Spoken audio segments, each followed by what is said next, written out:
grabar. Ya estamos grabando la segunda parte de nuestra clase de hoy y estábamos hablando sobre la facultad que tiene el juez de producir prueba de oficio. Decíamos, ¿no es cierto?, que tiene relación con el principio de verdad material, donde el juez puede producir algún medio probatorio que él vea pertinente y que no haya sido ofrecido por ninguna de las partes, toda vez que esto sea conducente, ¿no es cierto?, para llegar a establecer la verdad material de los hechos. Asimismo, también se conoce como la prueba para mejor proveer.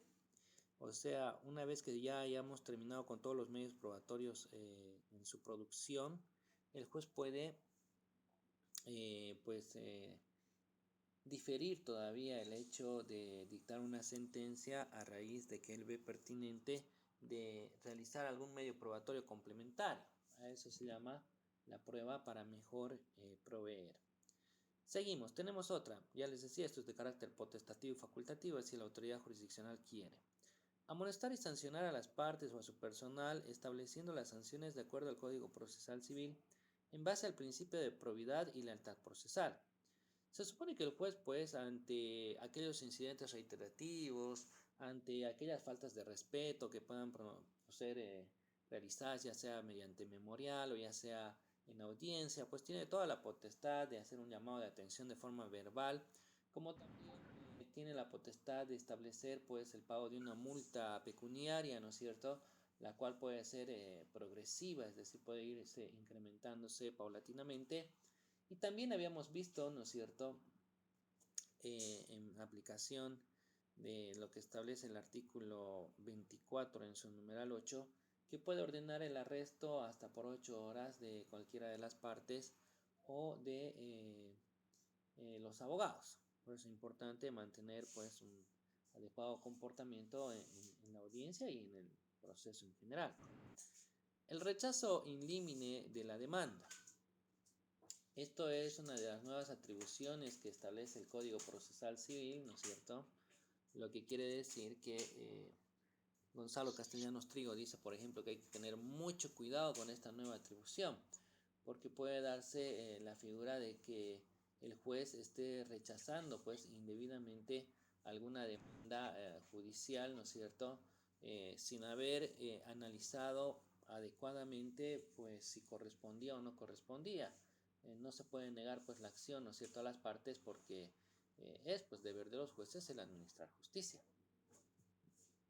Ahora, rechazar in limine la demanda, ya está. La función jurisdiccional, generalidades.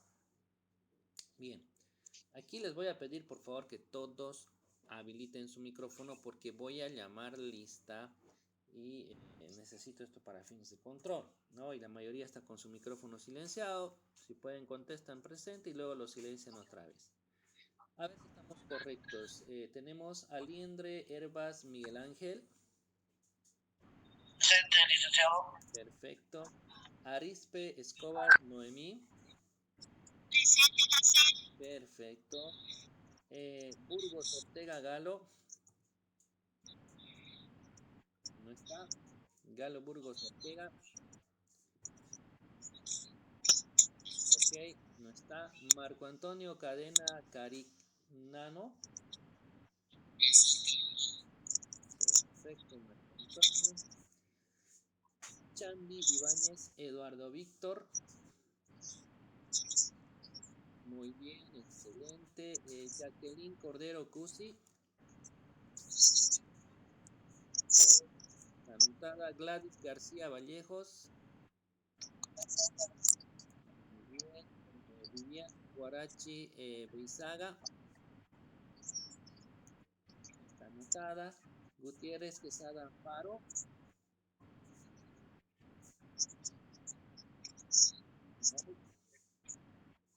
No la escuché. Jocelyn Heredia Burgoa. Tampoco está Jocelyn. Germán Salazar Hernández, ¿no? Muy bien, perfecto. Inchausti Hinojosa Luis. Perfecto. Klaus. Muy bien. Mamani Terrazas, Ellen. No es Luque, ya. Martínez Miranda, Álvaro Freddy. Anotado. Pessoa Leigue, Paola Andrés. Ya, lo escuché.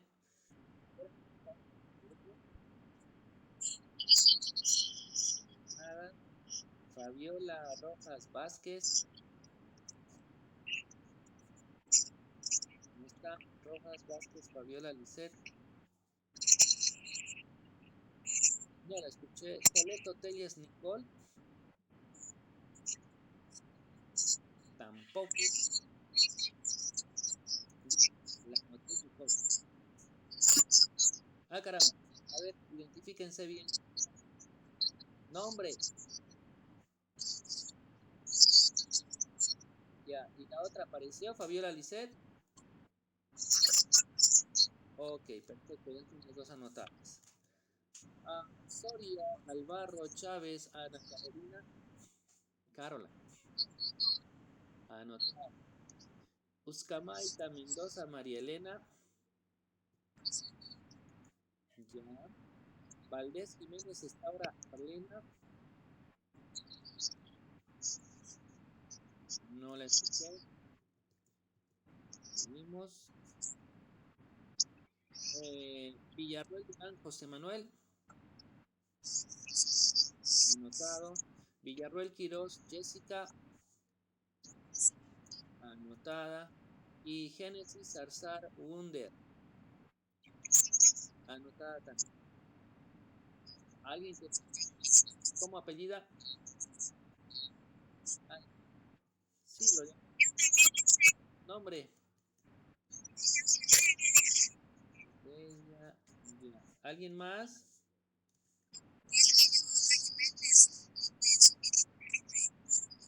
Ya, lo voy a anotar, ¿ya? Giovanni, Mejín, ya. Ya le estoy poniendo expresión. Ok, seguimos.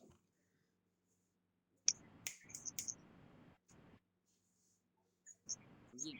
A ver, ahora vamos a hablar de lo que es la función jurisdiccional. Generalidades. Las únicas personas que pueden administrar justicia son los jueces y magistrados por tener la jurisdicción y la competencia. ¿Qué vamos a entender por jurisdicción? Ahí nos dice Gonzalo Castellanos Trigo, nos da una pequeña definición.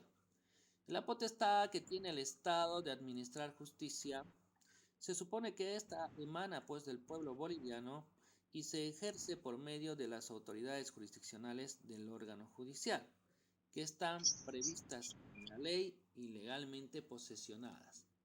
Cuando nosotros hablamos de jurisdicción, no es necesario ese concepto tan amplio, pero por lo menos traten de retener la mayor parte posible. Vamos a señalar que la jurisdicción es la potestad que tiene el Estado para administrar justicia pues para todos sus conciudadanos y lo va a hacer mediante aquellas personas que han sido legítimamente posesionadas. ¿Qué es la competencia? El mismo autor nos dice, ¿no? Es la cualidad que legitima a una determinada autoridad judicial para conocer de un determinado asunto preciso y concreto, con exclusión de todos los demás. Entonces, cuando nosotros hablamos de competencia, vamos a señalar que son aquellas potestades que determinan que un juez conozca pues un caso en específico. Una vez que es... Ah, caramba.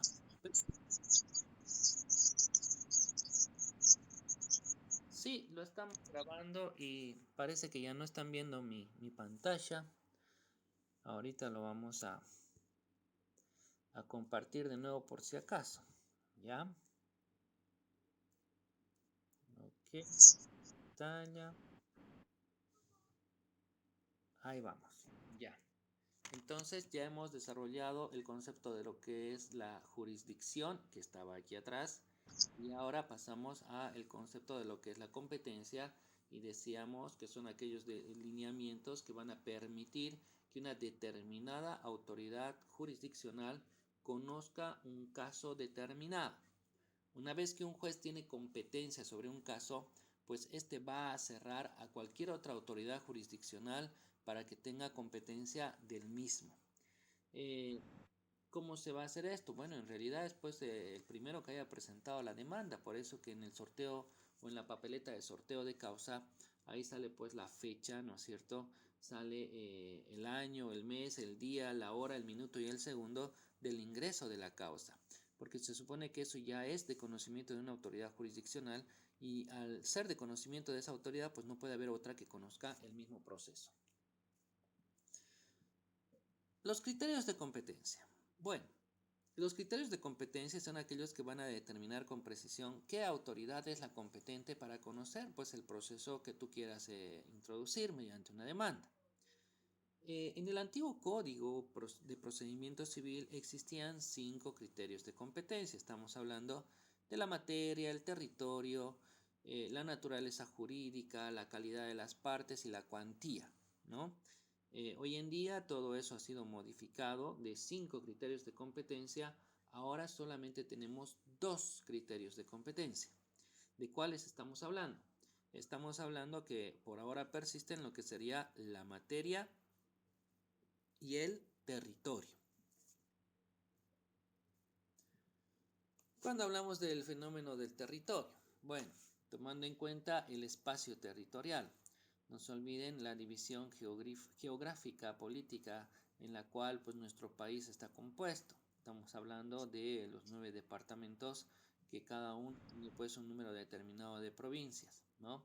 En base a esas delimitaciones, pues está estructurado el órgano judicial con presencia nacional. En cada departamento pues tenemos un tribunal departamental de justicia, ¿no? Y en las ciudades capitales, intermedias y en las localidades hay pues distintos juzgados de acuerdo a la capacidad económica también del Estado, ¿no? Hay algunos jueces que están ahí viendo varias materias a raíz de lo que son jueces mixtos. Pero, ¿qué tiene que ver acá el territorio? Aquí estamos hablando de un tema del territorio como saber cómo yo sé dónde está el juez competente para presentar una demanda, ¿no? Eh, para ello nos vamos a ayudar de la lectura del artículo 12, es decir, los criterios claro, los que tienen que ver con la competencia. El artículo 12 determina, ¿no es cierto?, ante qué autoridad voy a presentar una demanda. No sé si hemos hecho con ustedes el fenómeno de las obligaciones de dar, hacer y no hacer, ¿no? Las obligaciones de dar son de carácter real, dar y entregar cosas. Las obligaciones de hacer son de carácter pues personal, son aquellas que las personas las tienen que ejecutar por sí mismas.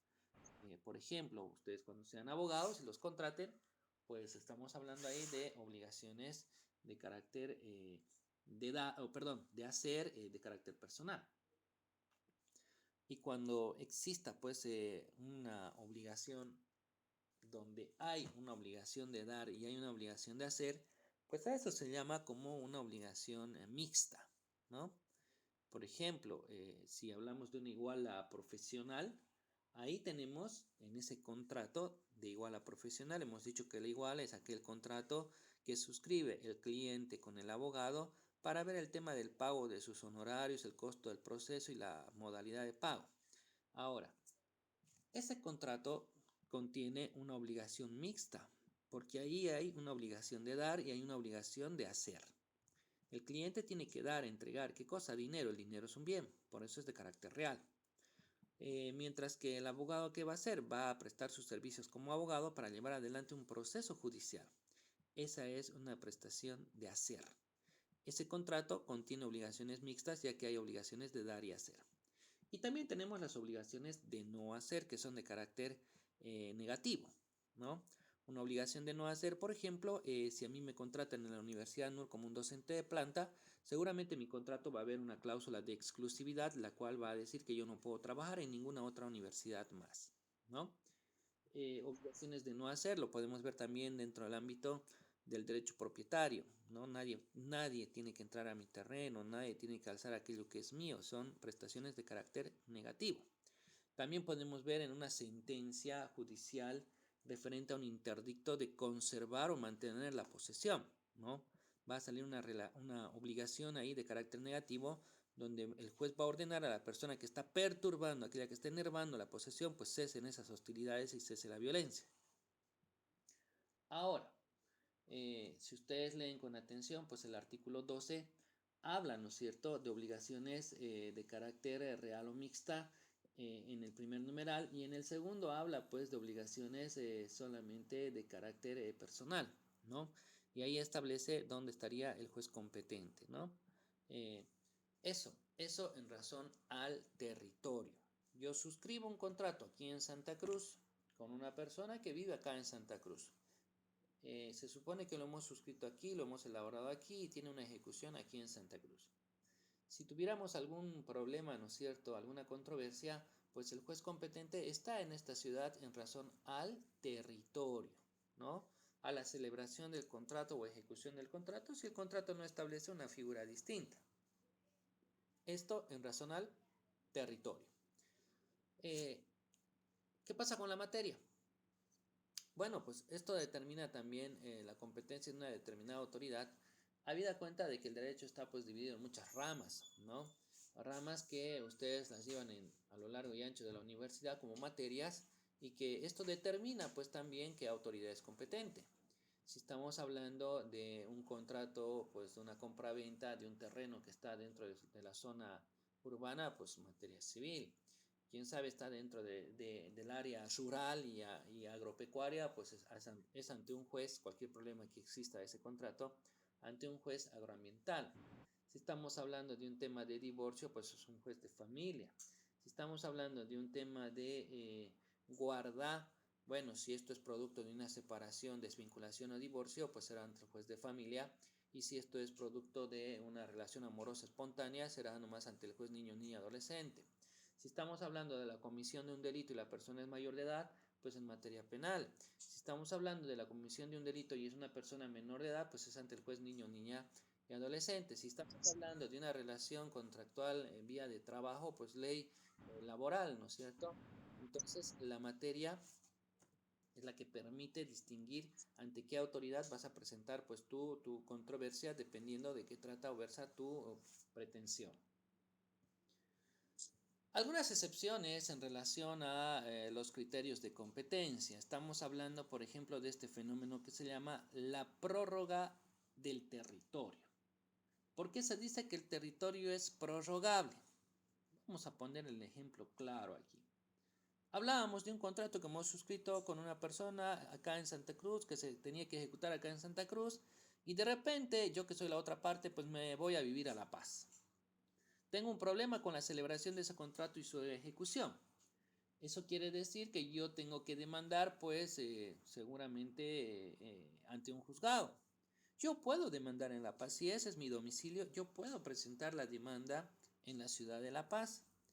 Y si el que está aquí en Santa Cruz contesta y no opone la excepción de incompetencia en razón al territorio, estamos hablando de la que está en el 128, numeral 1 del Código Procesal Civil, pues no hay ningún problema.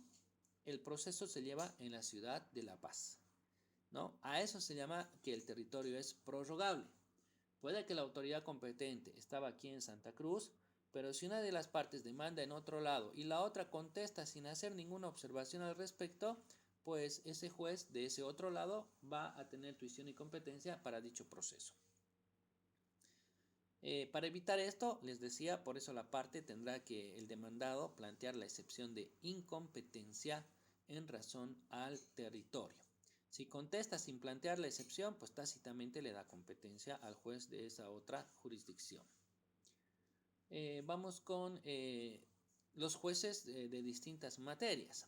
En la materia ocurre un fenómeno muy interesante, decíamos, porque tenemos pocos juzgados, porque tenemos una poca capacidad económica, poca infraestructura, falta de recursos económicos, y además que también la densidad demográfica pues no justifica, ¿no?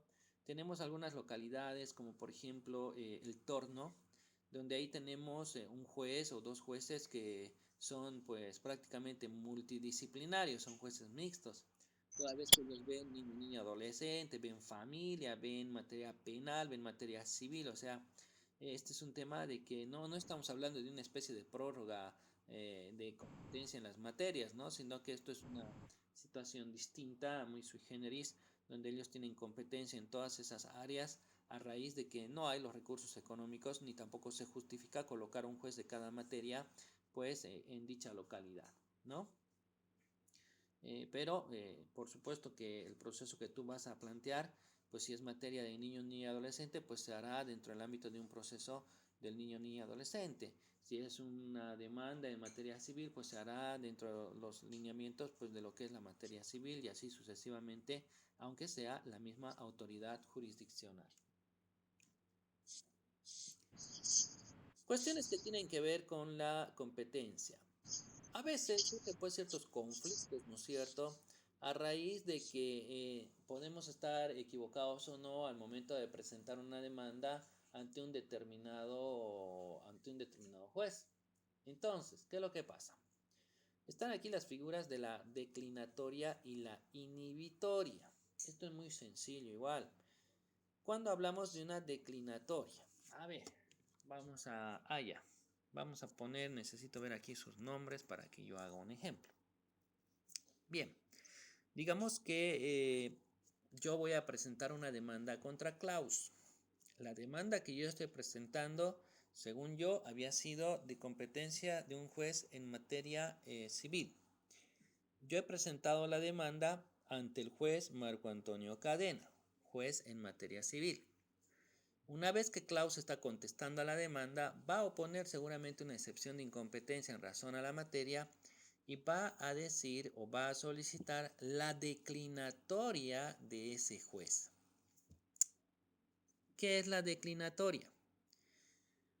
Es cuando la persona que es demandada ante una autoridad que según él cree que es incompetente, pues él concurre donde esa autoridad incompetente y le pide que decline competencia al juez que realmente es competente. Esta es la diferencia entre la declinatoria y la inhibitoria. La inhibitoria, ¿en qué sentido va? Yo presento la demanda ante el juez civil, ¿no es cierto?, Marco Antonio Cadena, y Klaus se va a ir directamente al juez que cree que es competente. O sea, no se va a personar ante el juez que yo he planteado la demanda. Él se va a ir a buscar al juez agroambiental, ¿no es cierto?, la doctora Caroline Soria Galvarro, y le va a decir directamente que hay un proceso que lo está llevando un juez y que ese proceso debería llevarlo él. Y por eso es que va a pedir que ese juez en materia civil, ¿no es cierto?, se inhiba, se congele, se paralice de llevar adelante ese proceso judicial. Entonces, para hacerlo un poco más chabacano, cuando hablamos de declinatoria, el demandado va a donde esa autoridad que él cree que no es competente y le pide que decline, ¿no? Cuando hablamos de inhibitoria, es como si el demandado pues va directamente donde el juez que sí es competente y le dijera, oye, ¿sabes que hay una demanda ya y que lo está llevando el juez en materia civil y que esa demanda es tuya porque tú deberías llevarla? Es como si fuera a tirarle el chisme, ¿no es cierto? Y es por eso que el juez va a remitir un oficio solicitando que se inhiba, se paralice, se congele de llevar adelante ese proceso y le remita obrados. No sé, pues levantó la mano por ahí uno de sus compañeros, creo que era Aliendre o algo así. No sé si quiere hacer alguna pregunta o solamente estaba ahí conociendo la aplicación. A ver, lo escucho.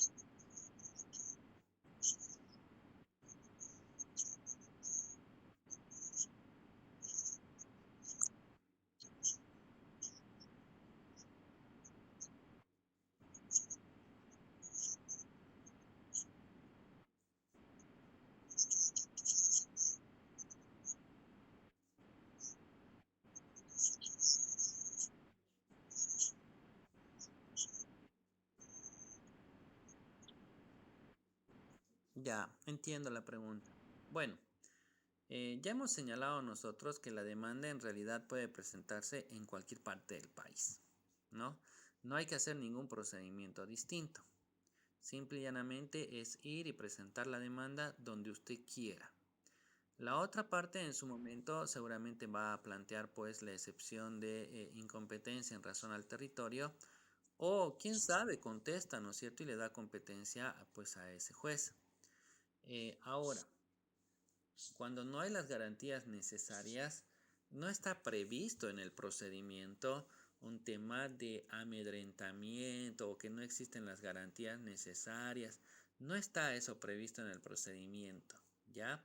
Porque se supone que el juez es autoridad jurisdiccional y representa al Estado y el Estado puede hacer uso de todo el poder público que tiene para hacer respetar esa jurisdicción, ¿no? Entonces no hay esa figura. De repente en materia penal alguna vez se vio el tema de declinar competencia porque está en riesgo, ¿no es cierto?, la vida de la autoridad jurisdiccional o no hay las condiciones necesarias, ¿no? Pero tiene que ser de forma justificada. En materia civil casi esas cosas no ocurren, ¿no?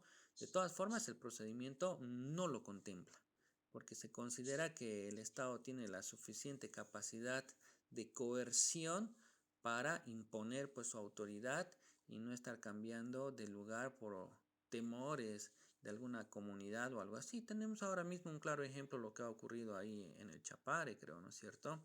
Que han sacado a los militares y todo eso, a los policías, pues ha venido el ministro de Defensa, ¿no es cierto?, a poner autoridad y ha dicho que a todo el mundo los van a procesar y punto, y la autoridad entra y los militares entran. ¿Por qué? Porque es el Estado, ¿no? No se permite bajo ningún precepto esas, esos comportamientos que están al margen de la ley, ¿ya?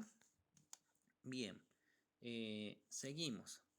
Seguimos tocando el tema de cuestiones que tienen que ver con los criterios de si Fabiola Rojas quiere hacer alguna pregunta.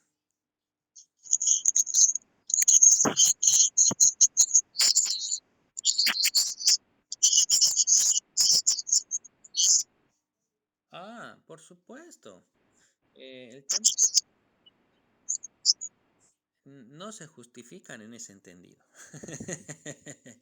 El Estado jamás va a aceptar que su justicia es deficiente.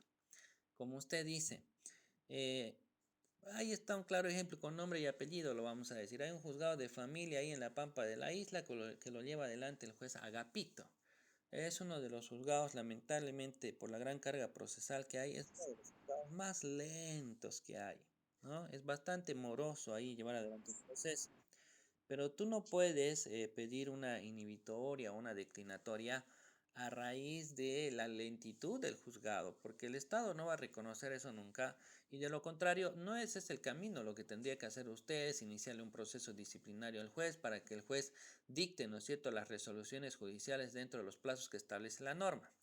Y lamentablemente, bajo ese título de la vida real, si usted empieza a hacer eso, lo van a identificar a su abogado y los mismos jueces se ponen de acuerdo para que ese abogado pierda todos sus procesos, ¿no? Lo queman al abogado. Entonces, es más, llegan incluso a hablar con el cliente para decirle, si usted no cambia de abogado, le va a ir muy mal en este proceso. Así de lamentables son las cosas. Yo todavía no lo he vivido, pero algún colega ya me ha contado esa su experiencia de vida propia, ¿no? Entonces, lamentablemente tenemos que adecuarnos y mordernos la boca para no estar haciendo pues un revuelo social por el tema de que hay un juzgado que es lo bastante lento. Hay denuncias, se presentan denuncias que lamentablemente la mayor parte de las veces caen en saco roto porque no hay pues esa capacidad, ¿no es cierto?, de que el Estado pueda responder a raíz de que no hay falta de recursos económicos. No hay la suficiente capacidad económica para brindar pues una satisfacción total, ¿no? Pero a la pregunta, a la respuesta, no hay forma de declinar por cuestiones de excesiva carga procesal de un juzgado a otro. Bien, vamos a volver a compartir la pantalla. Estamos en la diapositiva de acá. Seguimos. Vamos con lo que es la excusa y la recusación. vamos a dar un concepto general de estos dos institutos. Bueno, en realidad su función, su practicidad. Ambos mecanismos sirven para apartar a una determinada autoridad jurisdiccional sobre el conocimiento de un proceso. ¿Qué quiere decir eso? Que existe pues posiblemente un vínculo el cual va a viciar la imparcialidad que tenga la autoridad jurisdiccional al momento de él conocer, tramitar y llevar adelante pues ese proceso judicial.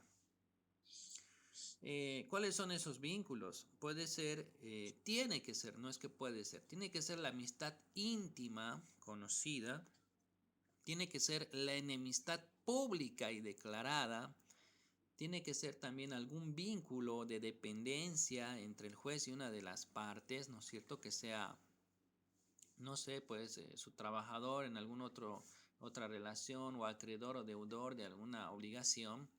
También puede ser algún vínculo de parentesco, ¿no es cierto? Ya han visto lo que es el parentesco, ese grado de familiaridad que existe entre dos o más personas. Ya han visto las clases de parentesco, tenemos 4 clases de parentesco. Entonces, a raíz de la existencia de esos vínculos, existen estas dos figuras. Por un lado, la excusa, está mal escrito ahí abajito, excusa, falta una C por si acaso, y la recusación. ¿Cuál es la diferencia de ambos? Cuando hablamos de la excusa es cuando el juez probo, el juez de oficio, conocedor de la existencia de ese vínculo, pues él decide por sí mismo apartarse del conocimiento de ese proceso, ¿no? ¿Cuál es la recusación? La recusación es cuando el juez ni se le está cruzando por la cabeza el apartarse del conocimiento de ese proceso, pese a que existe ese vínculo y él lo sabe, por supuesto que lo sabe, y lo que hace es pues la parte afectada es la que va a plantear la recusación en el primer acto procesal después de que tiene conocimiento de la existencia de ese vínculo, ¿no? Por supuesto que tienen que ser cuestiones que sí se puedan probar y tienen que tener cierta relevancia, de lo contrario, pues les va a ir mal. Había un juez que andaba recusándose, que andaba excusándose de algunos procesos que eran procesos complicados, como el juez era relativamente nuevo y parece que no tenía mucha capacidad, ya no es juez por si acaso y no estamos diciendo el nombre. Una vez recuerdo que se excusó porque uno de los abogados había sido su compañero en la Facultad de Derecho y Sala determinó pues que eso no es pues una causal fehaciente, preponderante, ¿no es cierto?, para que él tenga que apartarse.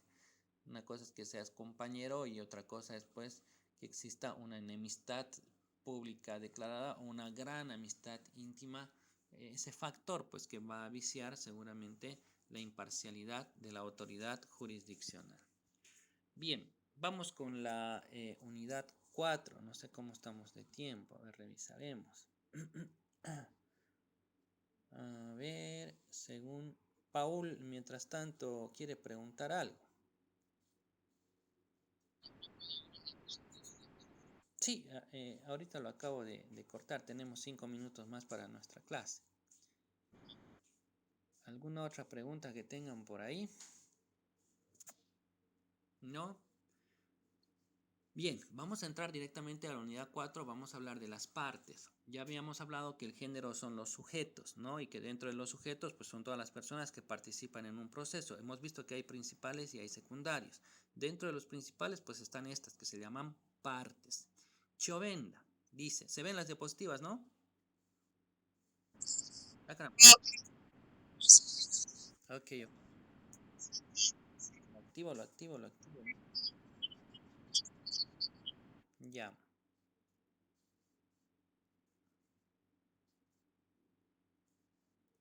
Ok, ahora sí, ¿no? Sí, ya.